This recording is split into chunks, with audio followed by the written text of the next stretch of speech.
প্রেক্ষিতে সাথে সাথে আমি এবং আমাদের ওসি তদন্ত মহোদয় আমরা সংশ্লিষ্ট প্রতিষ্ঠানে এসে অন্যান্য সকল শিক্ষকদের কথা শুনেছি, ভুক্তভোগী ছাত্রীদের কথা শুনেছি এবং অভিযুক্ত যে শিক্ষক তার বক্তব্য শুনেছি। যিনি অভিযুক্ত উনি আসলে আমাদের সামনে স্বীকার করেছেন যে সকল অভিযোগগুলো ওনার বিরুদ্ধে আনা হয়েছে সেগুলো সব সঠিক এবং সত্য।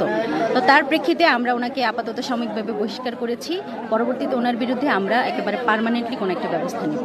ছাত্রীদের প্রতিও আমরা বলেছি যে কোনো সময় যদি কোনো প্রকার রাস্তাঘাটে তারা কোনো প্রকার ইফটিজিংয়ের শিকার হয় কিংবা কোনো প্রকার থ্রেট ফিল করে তাহলে সাথে সাথে আমাদের প্রশাসন অথবা পুলিশকে সাথে সাথে ইনফর্ম করার জন্য আমরা তাদের সেই সেফটি এবং সিকিউরিটির বিষয়টা নিশ্চিত করব।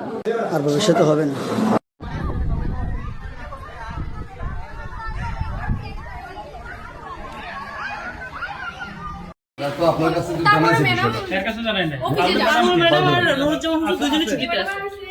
তোমরা শুরু থেকে জানাইছো তারা কোনো ব্যবস্থা নেয় নাই না?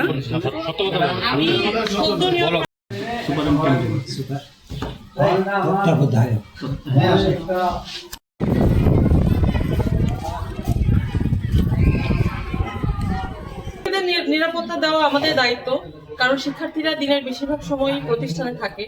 তো সেখানে যদি তাদের উপযুক্ত পরিবেশ তারা না পায় তো সেখানে তো আমাদের জন্য দুঃখজনক এবং এটা খুবই ব্যর্থতা বলে আমি মনে করি যে তাদেরকে উপযুক্ত পরিবেশটা আমরা নিশ্চিত করতে পারছি না।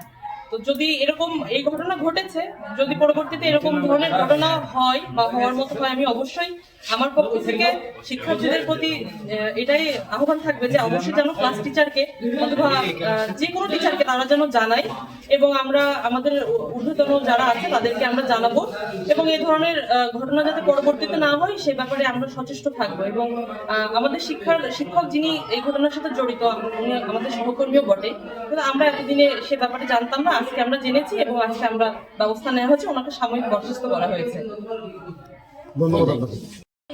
শিক্ষকের মজাটা তিনি পান আমাদের সাথে সবসময় অশ্লীল ভাষায় কথা বলতে।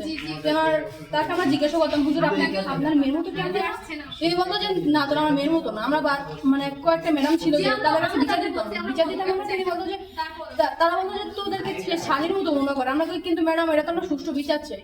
তা এটা নিয়ে আমাদের অনেকে বিচার দেওয়া হয়েছে, ম্যাডামেরা বলছে এটা বিচার হবে হবে হবে বলেই তবে আমরা আজকে সবাই মিলে যখন অফিসে যাওয়ার পরে ওখান থেকে টিউনো ম্যাডাম আসে, এখানে সবাই পুলিশ আসে, ওনাকে এখান থেকে কয়েকদিনের জন্য সাসপেন্ড করা হয়। তারপরে পোলাবেন যখন ওনারা বলছে যে মারবো, ওনাকে টিউনো ম্যাডাম এখান থেকে গাড়িতে পাঠিয়ে দিচ্ছে। অনেক অশ্লীল ভাষায় কথা বলতো, আমাদের শিক্ষার্থী হিসেবে তিনি মর্যাদা দিতেন না। কয়দিন যাবো তুমি এই ব্যবহার করতে পারো? আমাদের মানুষের এখানে তো তিনি 3 বছর ধরে আছে, 3 বছর ধরেই তিনি এগুলো শুরু করেছে। তোমরা বিচার দিয়েছিলে শিক্ষক? জি বিচার দিয়েছি, কিন্তু তারা কোনো প্রতিক্রিয়া করেনি।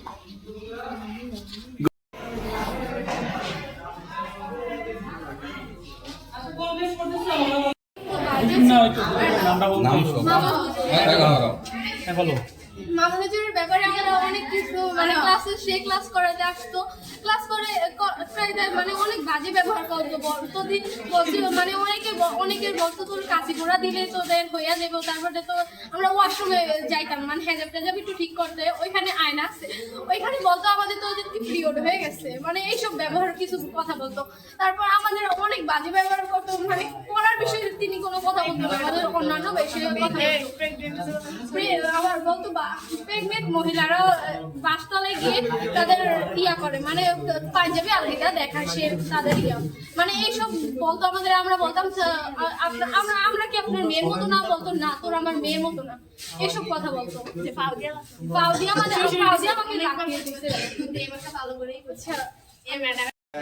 এলাকার একটা প্রভাব বুঝলেন না? উনি কি এলাকার স্থানীয়? আমার বাড়ি হলো লুদুয়া। ইমাম হইলে উনি কত বছর যাবত এই প্রতিষ্ঠানে আচ্ছা, এখন আপনার উনি কোন সাবজেক্টের ছিল? সহকারী মৌলভী। আচ্ছা, আপনার এখন উনি কোথায় আছে?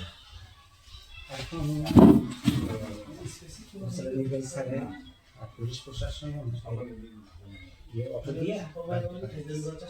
বাড়িতে পাঠাই দিচ্ছে, বলছে যে আশেপাশে কোনো